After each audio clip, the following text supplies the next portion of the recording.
what I'm trying to explain to you guys is that MTN never saw a change in its staff turnover until it recruited people from other companies that knew what in the world they were doing in massive numbers. People were no longer prepared to take nonsense lying down. Like, they were quitting as quickly as they were getting recruited. And while the salaries were competitive, because these people had actually gained real skills, they had gained real expertise, they were not scared to get to try and apply out there, because they could substantiate the salaries they were expecting. They could substantiate them. The people who couldn't substantiate what they were asking for were the ones who had been at MTN all along.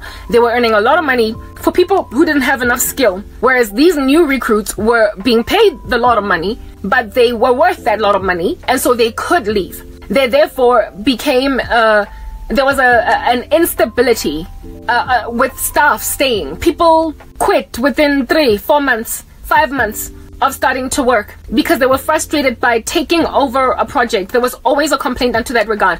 They were getting frustrated with taking over a project that was basically impossible to run. When you get handed over this project, the resources on the project, the human resources on the project, one of them would not have touched that particular project in 4 months. Kanjani, this is your project. How have you not updated this in 4 months? Because there was no project manager. So these are things that they were trying to patch up and fix. So in the beginning of this recruitment drive, they were losing a lot of people as quickly as they started to work, but it started to stabilize and they stayed. And when people were starting to stay, I was among those. By the time I rocked up, people were starting to stay, okay? In spite of the sorrow, they were like, I'm gonna fix this, because they felt like they were part of something and they were helping a company get to where it needs to get. At the same time, remember, MTN is still losing money. It's not losing money, but it's not making as much money as it used to, right? So bonuses are not as heavy as they used to be in the past, from the experiences of what people are saying, but we don't know that because we're new. We don't know that because we're new. We've never seen those violent bonuses that can pay for an entire house type establishment thing. So old staff started to get, their morale was fizzling away. The morale of old staff was fizzling away because while we were excited to be in this new environment with these new opportunities, they had seen a better time. And so, yeah, morale in them was lowly. But in us, we were just okay, because it was a nice company to work for. Megum 90, guys. And yeah, if I tell you the 2010 World Cup, wonderful time, went to multiple matches, because MTN was a sponsor. That was the kind of company that we worked for. So we had never seen better days, meaning that we had nothing to complain about, but everybody else from the past was complaining. More or less, they were grumbling, type establishment thing. And then they started to be shoddy, underhanded activity on the part of legacy stuff, right? Because now they were MTN. It was never a mature organization, I shall say that. It's almost like it started making money before it started running a business. And so for those reasons, the way that they did things was so underhanded, and there was a lot of corruption as well. People were pushing each other along. They were helping one another grow. There was no proper due process, and due to that, lots of corruption had thrived. And given the level of corruption that had thrived, people was trying to protect their turfs that had gotten to where they got in a shoddy, underhanded way. So lots of stories were peeping out in the media about corruption at MTN, this and that and the other happening. And of course, when such things are being spoken in the media about our company and people that we know are mentioned in news headlines, people are gossiping then on the ground. So we started to gossip the company as staff members on some nyasi. Hey, anyway, whatever, girl, see you got lunch. We started to gossip the company. We started to gossip the corruption of the company that was being broadcast in the media. And while we're gossiping the company, everything is good for now. Everything is good for now. And then all of a sudden, MTN is like, after a financial year cycle run, after the EBITDA is like, basically the financial statements of the company are made public. After that, next thing MTN is like, section 189, retrenchment. I had come from a company where there was retrenchments, okay? And I was among the people retrenched, and they used LIFO all up in Magro, last in, first out. Hi guys, I can't lose this job. Come on, no, relax. But yeah, I've gotten all of these salary increases and I have just started. I'm only gonna have like 3 months experience, and you're busy trying to recruit. But then we were comforted in my particular department that there's not gonna be any retrenchments in my role. And during the time when they called out on retrenchments, that's when all the people from organizations that were mature, the ones that came from our Standard Bank, that had been there for like 4 years and now they're working for MTN, the ones that were from FNB, the ones that were from BMW, the ones that were from all these other mature organizations, IT companies, IBM. That's when they were like, ay. Does this company not know that you cannot retrench people in a public company unless you have substantiated it with your financial statements to show that you are doing so badly as an organization that it is facing an extinction level crisis, essentially, if it does not sever staff? It has to be a last resort. So I live in South Africa, and my nation, unlike America, has got these hard knock, intense labor laws that favor very largely the employee more than even the employer. So in America, I've noticed on television you can just fire a person and that's it. In South Africa, it is so hard to get a person fired. It is so tough to rid them from their employment. Organizations have had in South Africa to basically become little criminals in hiring human resources in order to manage staff on the ground on their behalf, instead of them actually being impartial mediators. That's what happened to me. Given that the South African labor law is so protective and largely partial towards the employee more than the employer, and this is in order to prevent employers from just firing staff, from mistreating them on the job. And the reason why they even came out with that hard knock labor law that protects people even when they ought to be fired because they're just not doing what they're supposed to, it was to bolster the unemployment, to bolster employment and eradicate unemployment statistics in South Africa after apartheid was abolished. Plus, after apartheid was abolished, the new government came on board and they wanted to allot employment equity, black employment equity to the previously disadvantaged groups, and black employment equity became a whole thing. And in BEE, you then had to give advantage and opportunity to previously disadvantaged groups like Indians, like blacks, like colored people. Now, in order to make sure that white people that are filling corporate South Africa actually hire black staff, it had to be put in law. Right? You have to have this many. Companies had to basically provide to the government how many black people they have, how many colored people they have, how many Indian people they have. So to eradicate unemployment and to make sure that after apartheid is abolished, white people don't keep the doors of corporate South Africa closed by simply saying that we failed interviews. They had to put certain faces of a certain color in as warm bodies in chairs. Very well. So our labor laws in this country are extremely protective and sensitive towards, because of our history, largely towards staff members. So we can start unions, fights, all different kinds of weird things, burn fires and strike and not come to work for 5 days during that strike and still have a job even though it was an unpaid strike. That's what's good. So we are very heavily protected, and I will admit sometimes at the peril of companies, because there are people that have to go but they just get to sit around because the labor laws of this country protect them just indiscriminately without taking anything into consideration about this nasty employee. With that being a thing, MTN having not before been subjugated to the tyranny of such a thing as that, became very crooked. But before they even became crooked, their numbers. This is a company that's used to making a lot of money, and it wants to keep making a lot of money. And it went on all of a sudden this hard knock recruitment drive in order to fix its processes, because auditors came in and realized that they basically are running a crash for a company, and they made a whole bunch of money before they actually ran a company. And so they then recruited very highly skilled, expensive people to fix the company. And then when recruiting these people and paying them did not offset offset. It's a teething phase that is inevitable. It's going to happen. When it did not offset the initial losses, because the market was getting saturated for their product, and so it was no longer doing as well, even though it was still doing really well. It was still doing really well, but not as well as it used to. When these new staff members did not make life better for the company, and they were still operating as overheads, and they were costing the company money, when then the numbers came in and the shareholders were putting pressure on the board of directors, they made this dumb, unconstitutional decision, this illegal, by labor relations law and the Constitution of the Republic of South Africa, that says that everybody has got a right to earn a living, essentially. MTN just started to basically hook up these Section 189s, these retrenchments of people without numbers, books, 1 minute, without books justifying it.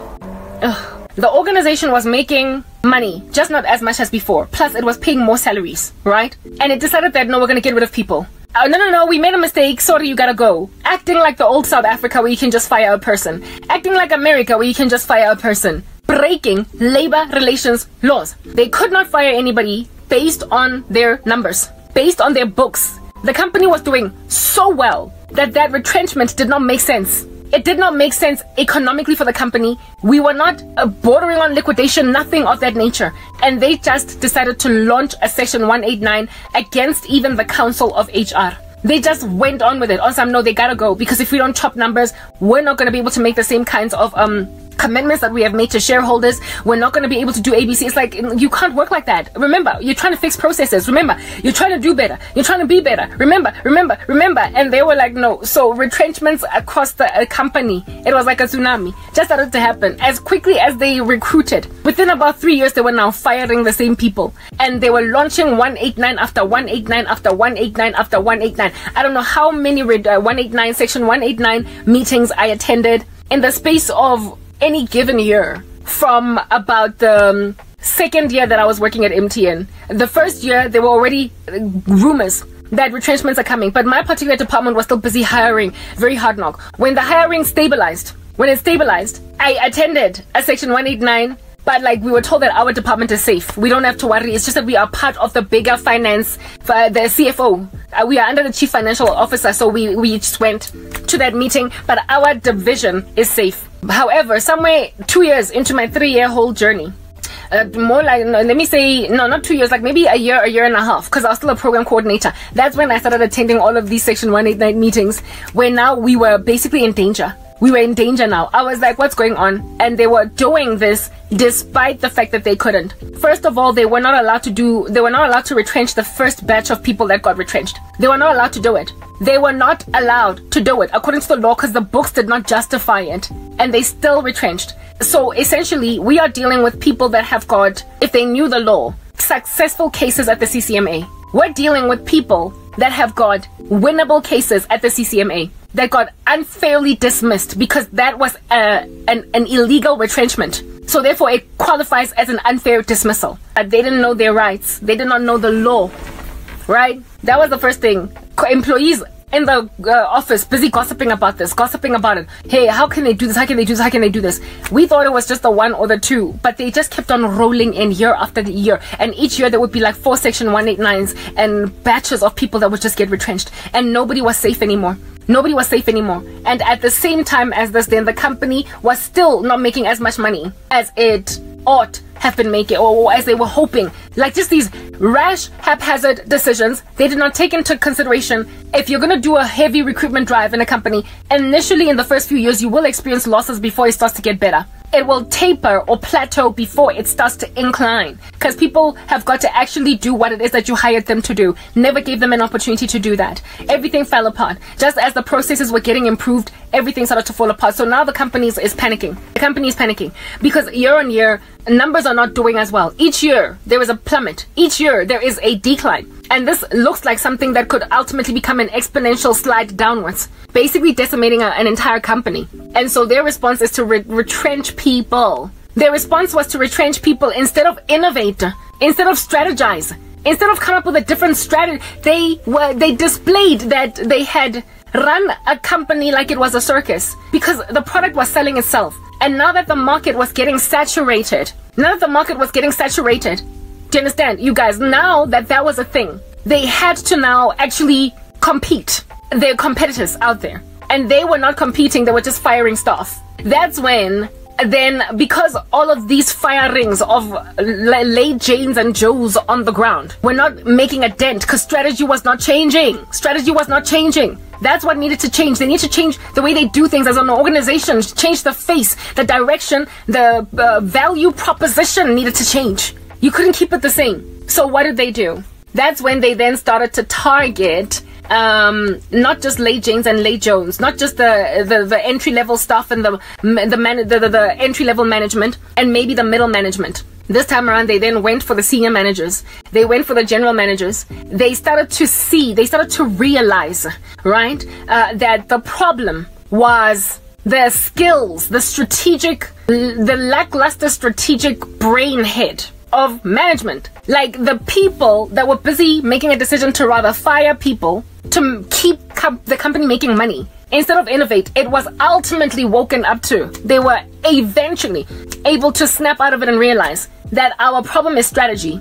Like, proper, how is a whole multinational corporation reaching that point this late? They finally realized that we have got to do a staff reshuffle. We've got to change our executive. We've got to change our management. If they don't meet certain goals by a certain time, they must be held accountable. So initially they laid the blame on the people on the ground. It didn't do anything for the numbers, and they eventually faced it upwards. And it was when they faced it upwards that people started to play real dirty, because now their careers were on the line. They were facing retrenchments from companies that had paid them too much for the level of skill that they were in, and also the level of expertise and qualification that they had. And so they were facing having to take a demotion in another company, if at all they're going to be okay, or starting their own businesses, and they panicked. A lot of them scattered like rodents to the opcos, the operating companies of MTN. In other words, they moved to Nigeria, they moved to Ghana.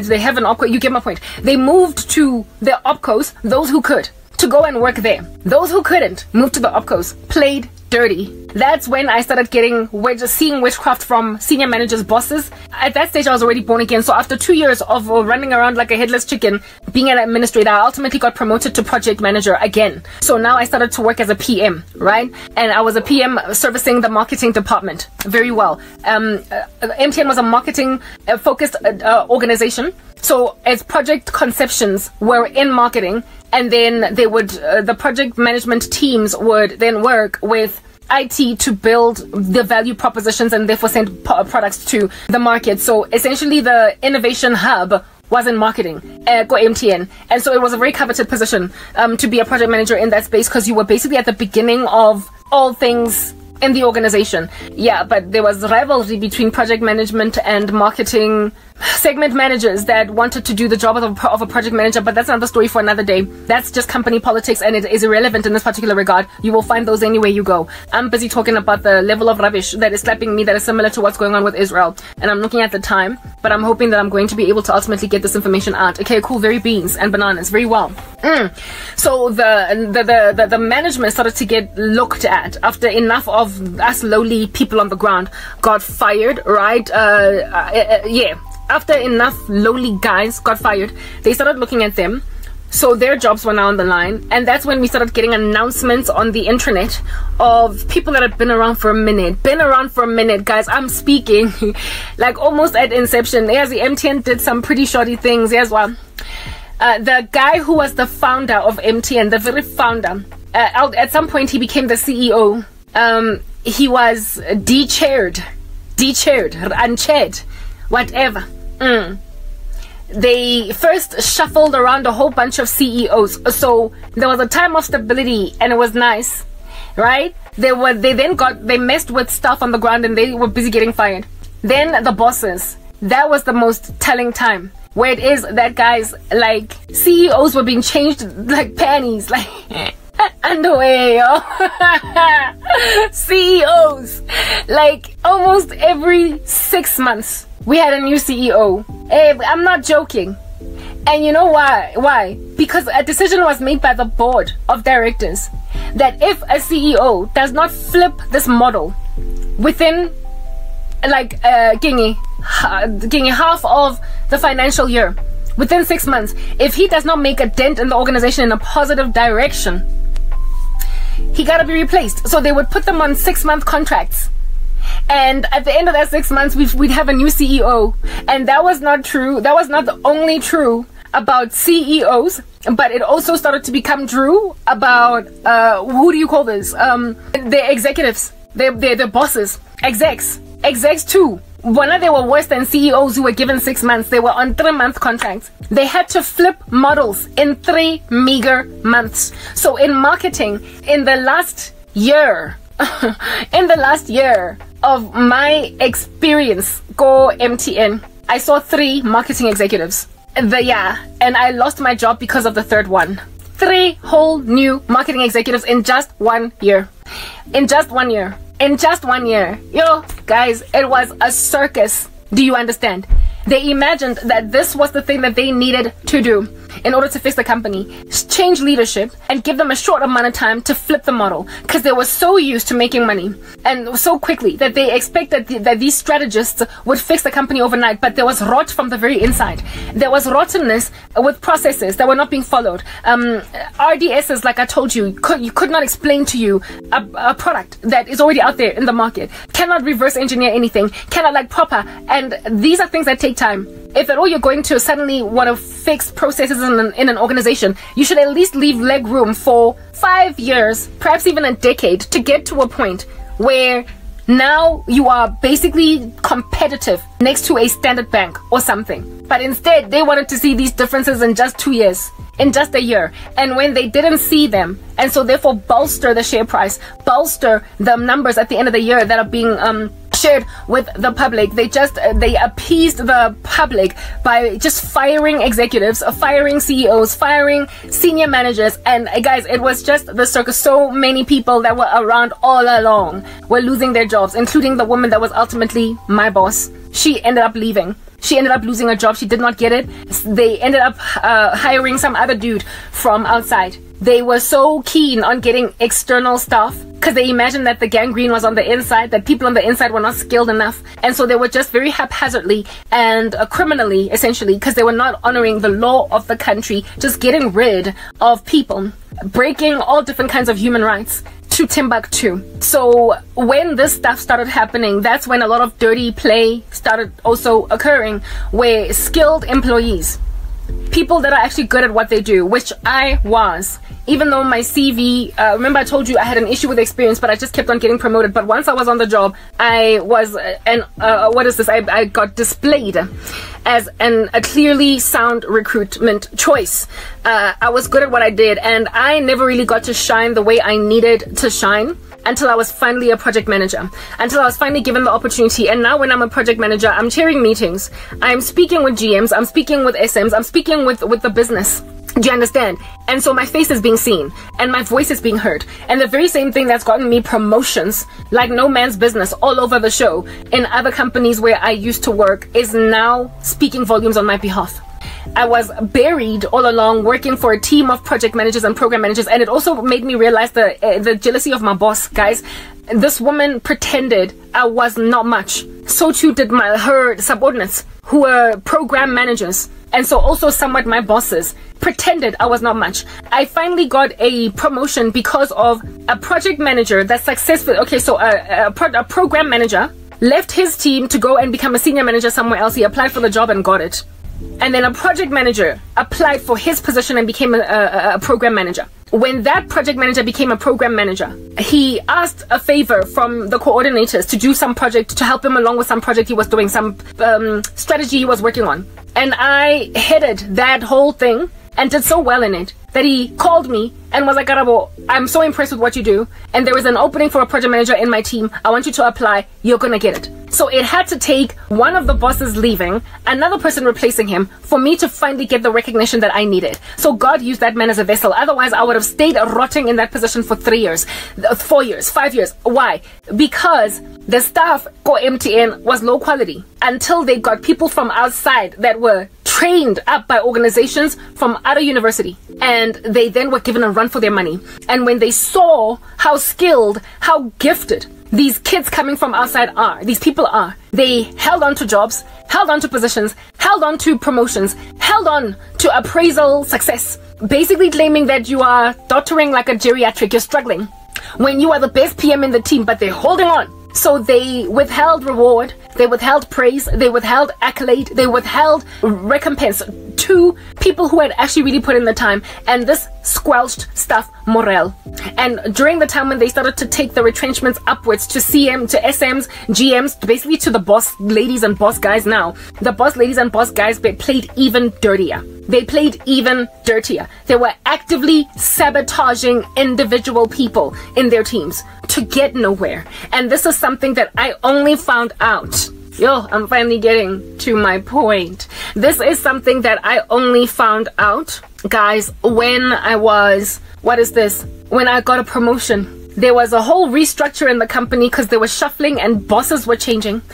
They were trying to create a flatter structure because they imagined there were too many bosses. They finally focused on bosses instead of the subordinates. And in so focusing on bosses, they flattened the structure. And in flattening the structure, certain people who were chilling in positions as bosses were demoted. So our boss, who used to give me grief and badly appraise me, like wreak havoc in my life, got demoted to a project manager, having been a program manager at first. Yeah, type thing. Anyway, when she was on our layer, they then, because they flattened the structure, we could only report into a senior manager. And that was a vacancy that they opened. And some dude that was a senior business analyst applied for it and got the job as a senior manager. While, boss failed the interview and got demoted and made a project manager just like the rest of us, while this guy all of a sudden became a senior manager. Things like this caused so much strife in the organization. So when the senior BA successfully applied to be a senior manager, he was now my boss. I was like, oh, I didn't know you. Anyway, hello, how you doing? Congratulations. What can we do for you? On the ground, everybody was bitter and jealous and all these things against this guy who was more or less my age. I told you at MTN it was possible to have a boss that was your age, that was very, very senior. This guy, more or less my age, he was our boss now. Some of his subordinates were much older than him and they had beef with him. But nah, I was a Christian. I'm born again. I ain't got time for that. I've got a job to do. That's what's good. So I welcomed him. We worked well together. Whenever he needed something, because everybody was busy gossiping him, he could feel the tension in the room. So he would come to me and ask me, so what do you feel about this and that? He would have these like one-on-one meetings with his staff members to get information, and I would give him information, and I was working with him to help him along. And so he made a decision to make me and this one other business analyst lady his two ICs. So the team was initially our team was made up of just project managers, and then they did a restructure and it became project managers, business analysts, and testers. So this guy was in charge of that big team of BAs, PMs, and testers. So this big team, he needed extra eyes to help him along, given that he was coming from outside and needed to, not outside of the company, but outside of the team, because he was already working for MTN. It was an internal promotion that he got. Very well. So this guy gets the job promotion. Okay. I help him the most. Me and this other BA girl serve him despite everybody gossiping the living daylights out of him. I don't withhold information. I'm just working. There is a project manager that I'm working alongside, right? Not alongside in this particular capacity, but she was in my team. She was junior. She didn't have any experience. She ended up working for MTN. In our team, nobody wanted to train her because she was a weird recruit, because funny things used to happen at MTN shenanigans. This girl, because I felt sorry for her, I trained her. And so we became very close, an Indian girl. We were tight, like as in bosom buddies. We went everywhere together, right? I was we were attached at the hip. We were friends and we were both born in the same year. We were tight up to this point. I had to mention that girl, all right? For reasons that I will highlight ultimately. Let's move to the next part. This lady, this boss of mine likes me a lot, right? Because I am helping him work well.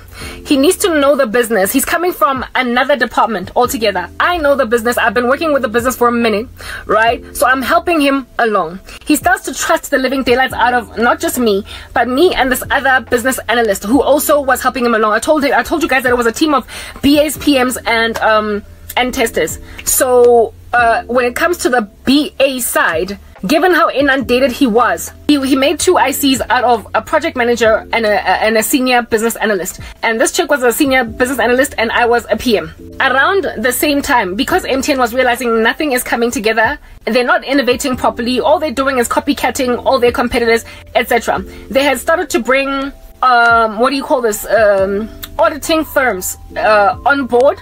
No, not auditing firms. What do I want to say? Management consulting firms.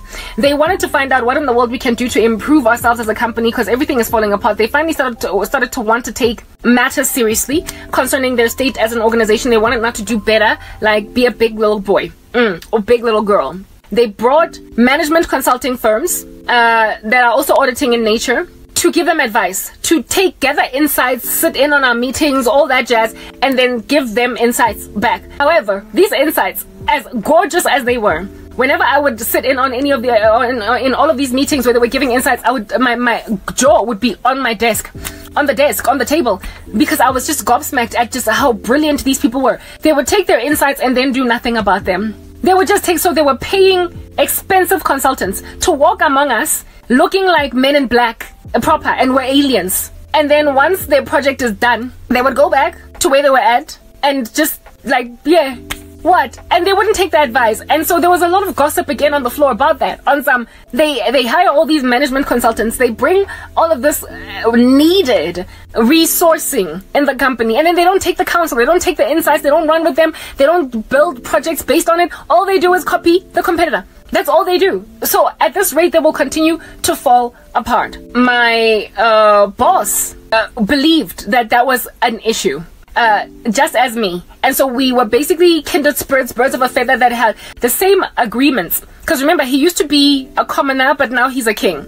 So he was among all of us, and overnight, because of the flattening of the structure, he jumped from business analyst to senior manager. So he agreed, just like all the commoners on the ground were also agreeing, that why don't they take insights seriously so that we can start to execute the insights. You know why that was the case? Remember, we're dealing with old legacy staff that don't want change. They are resistant to change. They also brought change managers. They brought so many structures on board, and these people would make these recommendations. Who under heaven would roll out these strategies? Who would effect them? Who would execute them? Who would innovate? Who would put little suggestions in a suggestion box? Their subordinates. They did not want their subordinates shining, rising, being seen. And so they would sit on suggestions and made it look like the company is not growing. It was so defeatist. I don't understand. It was like demonic, proper.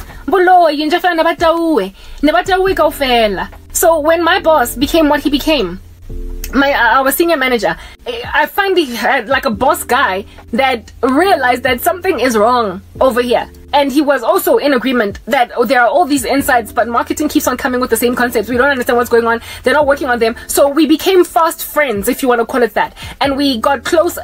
We had a very close working relationship. Very close working relationship. He made me his 2IC to a point where essentially I got low-key promoted. In the sense that because he was so inundated and there were all these meetings all over the show happening with the company restructure and them trying to change the company model and come up with new fresh ideas to do whatever. He couldn't be everywhere at the same time. He was not omnipresent like God. So he would send me to some of his meetings, and I would sit in on them, and he would send me with this business analyst would also either come with me or go to another meeting on his behalf. So we were like information gatherers for him. So it was in these meetings that I started to get seen. Not only seen, but also asked questions. My boss wasn't there, so whenever the capacity of my boss was to answer a question, I would answer it. And I was respected, I was regarded, I knew what I was talking about. They did not look at me as some child, some kid. They listened to me. A whole bunch of executives, including the CEO. So I got seen by very big people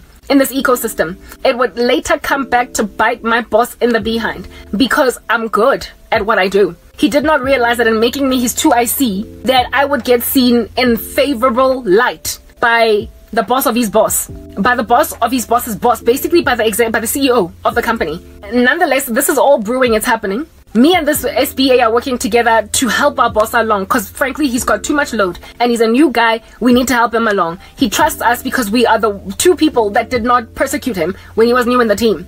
As our boss, we did not give him grief, pass him shade, all that attitude. But he was good. He was good about keeping his head above water. So, I mean, I'll give him temperance kudos for that, right? He was able to keep his cool, but they were really treating him badly, I will not lie. Cool beans. So that was what was going on. I'm looking at the time, I'm freaking out, but we're gonna get there finally. Yeah? They then come up with this company-wide strategy, this company-wide program or slash strategy to get us to where we need to get. Innovation is a problem. They want to, in a very short space of time, 100 days to be exact, deliver this many products, these particular products. And we needed a drive of project managers, BAs, testers, IT professionals, developers, basically people who are going to be building the thing, marketing staff to send it to market, to do the whole GTM strategy. You get my point, blah blah, all that jazz. Yeah, it needed coordination on another level. And the CEO was like, this is what we're going to be doing. All of MTN South Africa is focusing on this with all of its might. It's number one priority in the organization. My boss was in charge of project managers, BAs, and testers. So he essentially was the one that was to enforce the operational model of this whole entire thing and appoint a program manager. There would be multiple project managers working on this because it is multiple projects. It's a program that is to last 100 days, the strategy of which is to flip the model of the organization. And this is as a result of a new CEO that's in town. And that was the new CEO's, new CEO's bright ideas. But okay, so the new CEO hired a new marketing executive, and the new marketing executive, this was his bright idea. This 100-day program was his bright idea. He had come from Nigeria, and they had put him in South Africa. Okay, cool. And when you move from Nigeria to South Africa, it's a big promotion because South Africa is the main honcho, remember, it's the head offices. Okay, very well. Cool beans and bananas. So basically, this marketing executive who is running this entire thing, because MTN is a marketing-led organization, so essentially the marketing executive was the boss of this whole program under his boss, the CEO. And he is working in close connection and close ties with operations, with finance, with this. He used to be the CEO used to be the CFO. Now he's the CEO, and he has changed character. Something's up, okay? And then there's like this executive that has just recently come in, because I get it, they've been changing them like underwear. He comes up with the strategy, brings on board all the other executives across MTN SA to help along, because this is now a priority one program looked at by the CEO. Their appraisals are going to be based on the prosperity of this program.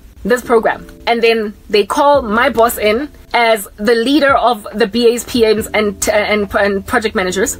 And then he tells my boss guy of Karabo & Co, you who owns the project managers, give us a program manager, because this needs a really good program manager. We need a program manager. Your responsibility, given that you are servicing marketing, is to find one in all of this company of ours. We don't have time to recruit from outside, so you're going to have to find one just lying around in the organization. I give you permission to even seek one out in the opcos, not in the opcos, sorry, but in MTN, instead of in MTN South Africa. So MTN was made up of MTN Group and MTN South Africa.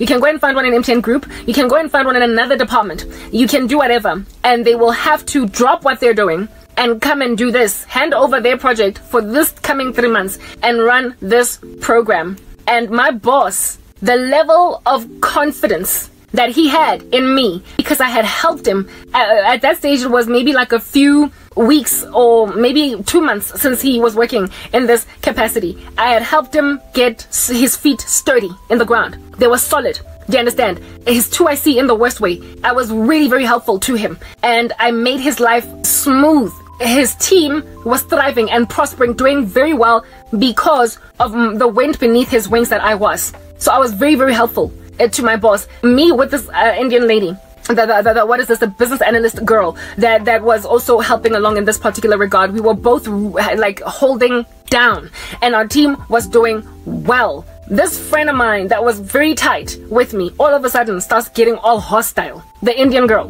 that I told you I had trained her up. She's a new project manager. She is a baby. Do you understand? So am I, but I'm growing at like electric speed, so I don't count. I am basically a beast. Like, don't compare yourself to me. Plus, even though I might in and of myself be with not too much experience on paper, I have everybody in this environment in concert with each other, that I am essentially a beast in what I do, in a way that you don't have that reputation. Plus, I've been here longer, so relax. She started to compete and pass me shade and give me attitude, and I was like, I don't know what's going on here. We were too busy, guys. I was going through a lot in my own personal life with my mom, issues, and I was living in an apartment, sleeping on the floor on a couch. Not a couch, getting a sponge, because of some issues I was going through with my mother. Did not have time to be focusing on petty matters, because I was in transition in my personal life and now also my professional life. So girl, don't give me attitude. Did not think that this woman would ever be the end of my life. But anyway, this is happening. My boss gets told by his marketing boss, the executive of marketing, we need you to gather us a team of project managers, testers, and business analysts to work on this program. We've already assigned a whole bunch of people in marketing, and the resources from your particular team, they need to also source out resources from IT, blah blah, all that jazz. But I also want you to put one program manager above all the project managers. We need a program manager. Do you understand? My boss was like, very well, I'll do that. I have somebody in mind. He then sets up a meeting with me, and I'm sitting there expecting him to be like, so what's up, what's good, are we going to, what's next, or what did the CEO say, are we going to unravel that particular strategy, etc. Right? I'm expecting him to basically the daily debriefing that we do, because we had a daily meeting where we had to meet. It was so hectic. It was starting to get really hectic, right? We had to hit the ground running, both of us, from the moment he was recruited. He was already just kind of like, all over the show. I'm expecting that good old same thing, but instead he sits me down and he's like, Karabo, you know what? I personally was given an opportunity really fast, even though I was just the other day a senior business analyst. I was given an opportunity as a senior manager because somebody saw something in me and helped me get to where it is that I am at today. When I look at you, I see myself, and I see somebody that I don't believe in people staying in one position or in one job for 5 years and then only getting promoted. If you're good at what you do and you've got all the potential to do it, I feel like you should just be given an opportunity. And right now, I literally do not trust any other project manager in this team. Even some of the other ones that I've met outside of this team that are program managers in their capacity, they're contractors, they work for MTN, we can remove them off their projects. I don't trust them in the way that I trust you. So I want to give you this opportunity.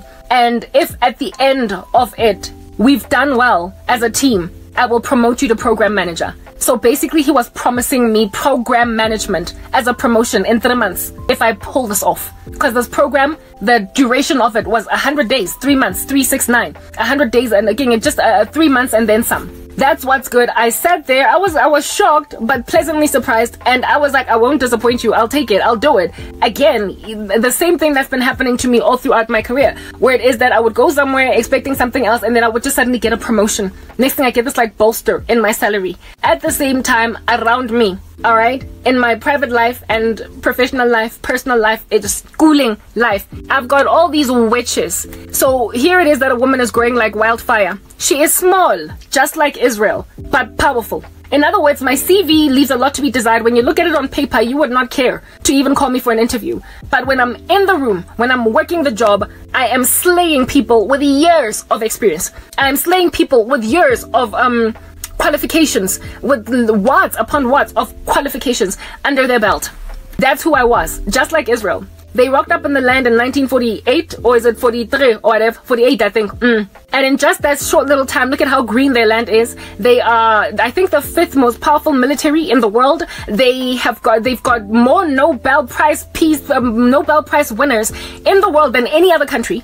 That small little tiny negligible sliver of a country in the Middle East has done so much in that short space of time. As dry and deserty as it was when they first took it, it is now green. It is agriculturally, it is a powerhouse, like in a short space of time. A tiny little country that is a dynamite in a tiny little package. That was me. My CV would be underestimated by a person looking at it in the world out there. But how I worked, I was like Israel, proper, bringing forth fruit, shooting, and becoming the biggest and baddest force in the Middle East, albeit being the small little thing. I became a very heavy stone for those who were around me. I became a cup of trembling. All who would heave me away would surely be cut into pieces. It beleaguered me, surrounded me, just like with Jerusalem, just like with Israel. And they took for granted how tiny I am. All the other nations around me are fighting me. And they decided that they're gonna take me by force. Just as what happened in Israel right now. And I have had to build a case over a decade that frankly was as thick and as strong as it was at the time that this commenced. But nobody is even trying to listen to me. This was the thing that I was arguing about when I first started talking this conversation. That I feel like I am Israel. And I'm worried that this war that is happening in the Middle East right now, that even though it ought be a quick win, come on, it's a fast, it's an in and out. What in the world is going on? I feel like it's going to be dragged, guys, and I feel like it's going to become larger than it is supposed to. Jerusalem has been made a very heavy stone for all the surrounding nations, and all who would heave it away will surely be cut into pieces. Like people who are trying to take away the small little sliver of a country in the Middle East, barely recognizable. If you look at a map, you might not even be able to spot Israel without wearing your glasses or bringing a magnifying glass to find it there, the way that it's so squeezed in between all of those bigger countries in the Middle East. And yet it is indeed a very heavy, never mind rock, but stone, because it's that tiny, just like David dealing with Goliath. I became just like Israel, and so I'm worried about Israel. And around me, friends, family members were making an observation of what ought not have been this level of thriving. So I had cousins. I was in high school when I was like in the beginning of high school when they were matriculating. That when I started working in corporate, I was asking them for tips and hints as how to do things. And I was past them, salary-wise, past them, level, past them. I was flying past everyone to a point where my older sister, who was a Harvard graduate, started to basically, nod when she looked in my direction. She started to respect me. My older sister used to think I was like a little baby. There came a time when she started to talk to me like I was a professional, because she was like, yo, you're starting to do well at work. And that compliment coming from my sister was huge, because my sister was, herself, a little bit of a bamboo shoot. In and of herself, she was like, but it was expected for her to be like, I told you. She was studying overseas from a very early age, but I was the underestimated kid from the get-go. So when my sister started to respect me, that's when I was like, I've arrived. I'm in the big leagues now. I'm in the big leagues. My sister respected me enough to suggest that I should leave MTN and go work for McKinsey, because the MTN doesn't deserve me. I should have listened to her. She wanted me to go and become a consultant. I should have listened to my sister. I should have listened to her. But at the same time, I knew that McKinsey would not want me because I was not, I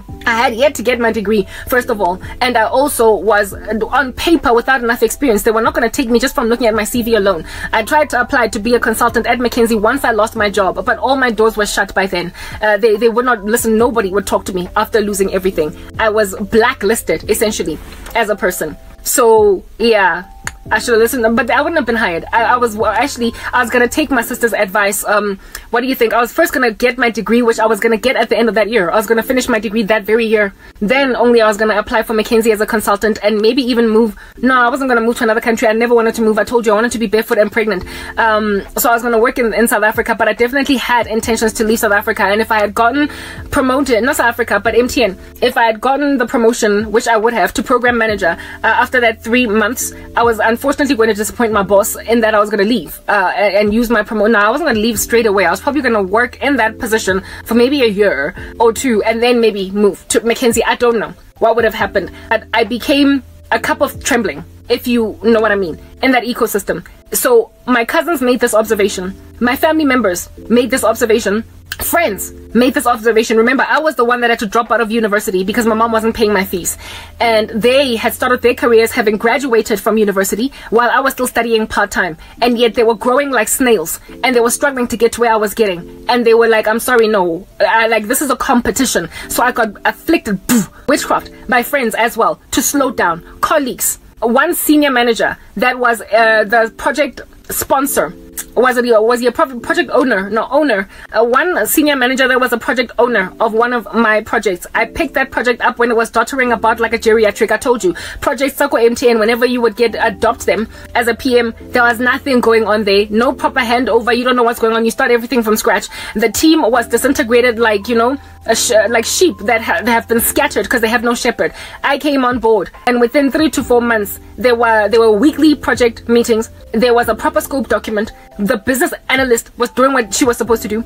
The one really gifted guy from finance that was in and of himself a little bit of a beast that would ultimately get suddenly promoted to senior manager, and I respected that promotion because he deserved it. He was a genius. He reminded me of Sheldon from Big Bang Theory.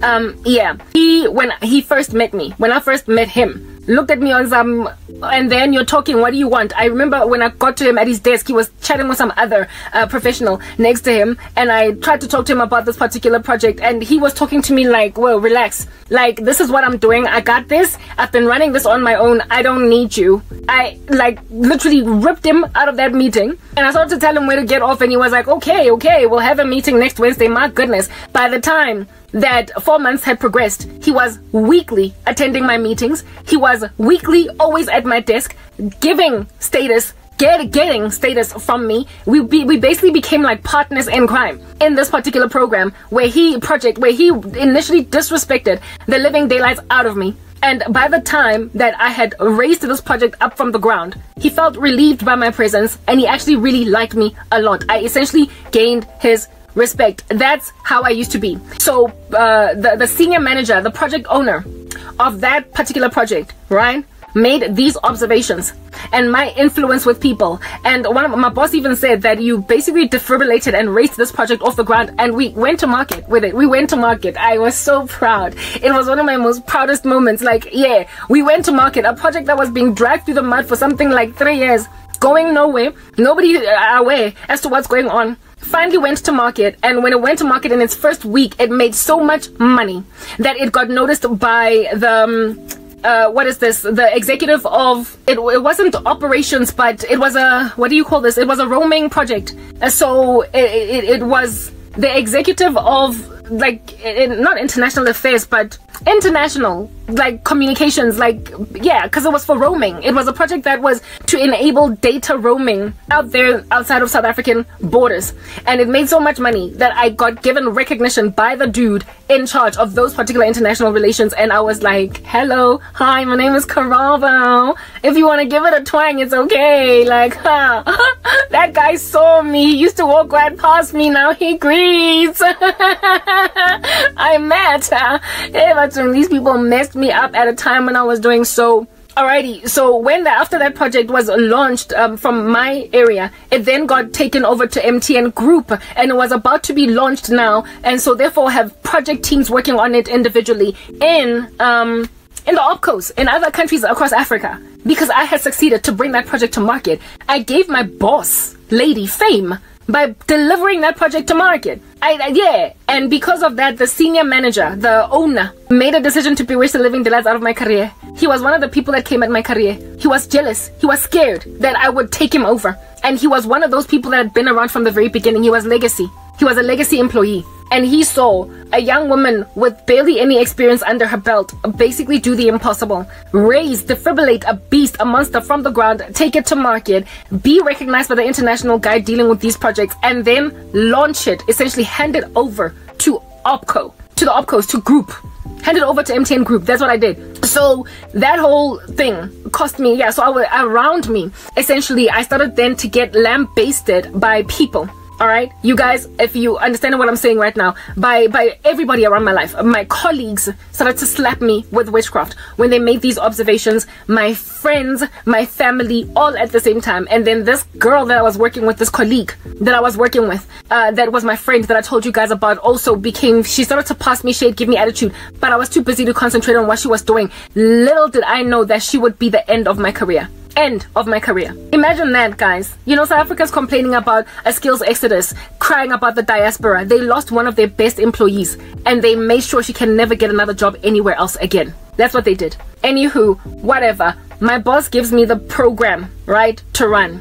At the same time all this is happening, my boss, who now trusts me like no man's business, is like, I want you, no one else. Hallelujah, God is working. I'm like, sure, I'll take it. I'm about to get promoted to program manager. After, when I was new as a PM, one of my former friends, like she wanted to be a friend, but she passed me shade. She was like, I'm gonna miss being a coordinator. I was like, Wandela. People saw me as this little baby. Now I was gonna be this little baby that was senior in comparison to all of them. So I would have been a program coordinator, promoted to project manager, and overnight I would have become a program manager, where they were all still project managers without even doing my PMP. I wasn't even interested in being a project manager for the rest of my life. I was bored with the job. So when my boss suggested that I go and do my PMP, I told him maybe after a year. Right now I want to finish my degree. I've got too much on my plate already. That's what's good.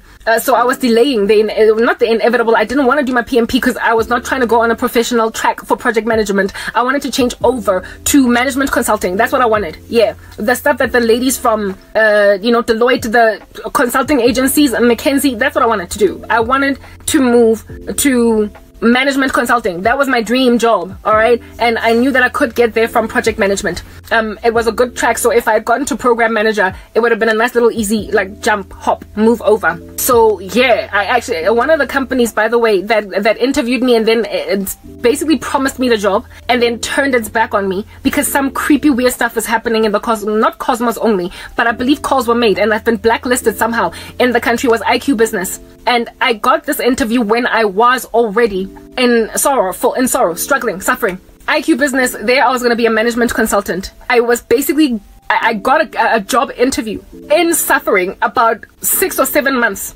after losing my job at MTN. I got an interview with IQ Business and I was interviewing for a management consultant job. And they were going to hire me on the premise of, what is this? The experience I had, all the stories that I told, and basically explaining what happened at MTN. That woman was prepared to ignore everything. But then all of a sudden, Guatula. And when I called, they wouldn't even wouldn't take my calls, but they kept on being like, no, she'll call you back, wouldn't. Sent emails, ignored me. All that jazz. Guys, Yazzie, the things that have happened to me, door slam. Like, this woman loved me in the interview to a point of, like, we were basically talking salary. What are you prepared to take? When can you start? That's what we were talking about. Dead quiet. And from IQ Business, it would have been so easy to move to McKinsey. So easy. Because I would already been within a consulting role. God have mercy on my soul. My heart is so broken. My heart is so broken with what happened. Anyway, whatever. I start working the program. Guys, yes, God was with me. He went before. Like, launching projects on time is literally near on an impossibility in any ecosystem because of issues that tend to come up no matter how much you might scope, blah, blah, pre-warn, pre-plan. Every single project in that program in the first month of its operation by the project managers in the program was launched on time. Guys, it was a miracle. Remember, my former boss has been demoted, so she's a project manager. So I'm boss over her now. The one that used to give me bad appraisal scores. Yeah. And my boss in the beginning is happy with me. We are working so well together to a point where when I bump into him in the hallways, gives me a high five. Literally boss from heaven. Because I'd always struggled with bosses all throughout my career. Up until that point, that was like a boss out of heaven. I got along with for the first time in my life, I had a bosom buddy for a boss, where we were slapping each other with high fives in the corridor because of the prosperity we were facing. The discord, the dissension, how crazy he went. I can account for all that insanity with all the witchcraft that was operating around, because that man became a fool after being very wise for a season. He was manipulated, and I believe he was turned also because of the favor that I was gaining. So here it is that I'm killing it, I'm kicking it, guys. And this new marketing executive who launched this big program, and I'm the program manager of it, he knows me now. Everybody knows me, right? Of projects that we are launching. It was little micro projects that we had to launch one after the other over like 100 days, right? They were successfully launched and the reception in the market was very positive. In the first week, the stats were being released by marketing, and after, like, everybody was working like a well-oiled machine daily at around like maybe 8 in the morning, 8:30. There was this massive meeting in this one, we used to call it a boardroom that was for this particular project, and there were not enough chairs. Everybody, some people were standing in it, and I was chairing this whole thing. And some of the people that were there, guys, were like SMs, GMs, like general managers, like people that I would invite to my meetings in the past because they were owners or sponsors of my project, but they wouldn't come because I'm not important enough. I'm not important enough. So I would just send them minutes of the meeting, and I would every so often run to their desks with a whole bunch of notes and falling apart all over the show with me tripping over there. And when I get to their desk and I'm like, can I please have 5 minutes of your time? Like people that I used to kiss the behinds off, and sometimes even when I spoke to them, they would not look at me. They'd be twirling in their chairs and eating their pens as I spoke. Were now like in my meeting, and they were listening to me speaking, and they were taking me seriously. They were raising points. It was just, I was tired. I was exhausted, but it was such a thrill. I was having such a good time. My boss was so good at what he was doing, in that he was such a good, he was so enabling and protective, you know, in that whenever people would pull stunts and give rubbish, he would be the voice of, you know, Bohash. I'm not aggressive. I can't be like, you know, why haven't you done that? He was the one to yell at people on my behalf whenever stuff would like fall apart. We worked so well together, like a well-oiled machine. I was so happy, even though I was exhausted because I barely slept. I would still be working at home, sleeping at like 1-2 a.m. in the morning, waking up early, go to work, meet with my boss, after that meet in this big meeting, running this entire program. I also gained respect from project managers that were they were my seniors. Back when I was a program coordinator, I was servicing their projects, their teams, and I thought that they would give me attitude, but they all were working so well with me. They didn't give me attitude except for the one that was my friend. So I was doing really well, and I was doing reports daily. I was running a whole big chunky machine with my boss. The two of and the BA lady was my business analyst 2IC as well, right? The two of us worked really well together. Loved her like no man's business, right? She was really truly helpful. My team came on board. I was doing well. But with that level of success of this little child, where did she come from? All over, out of the blue, all of a sudden, I got slapped with more sorcery from colleagues. But not only that, there was a whole bunch of animosity that brewed from the ground, from senior people. Senior people. So no longer. So in my initial attacks were from like meager me's, the rest of me's. You know, these middle management randos and downwards. That's where I was getting attitude and being passed shade. Corporate politics. Now I was being looked at negatively by AMA exec, by SMs, senior managers. Yo, guys, next part.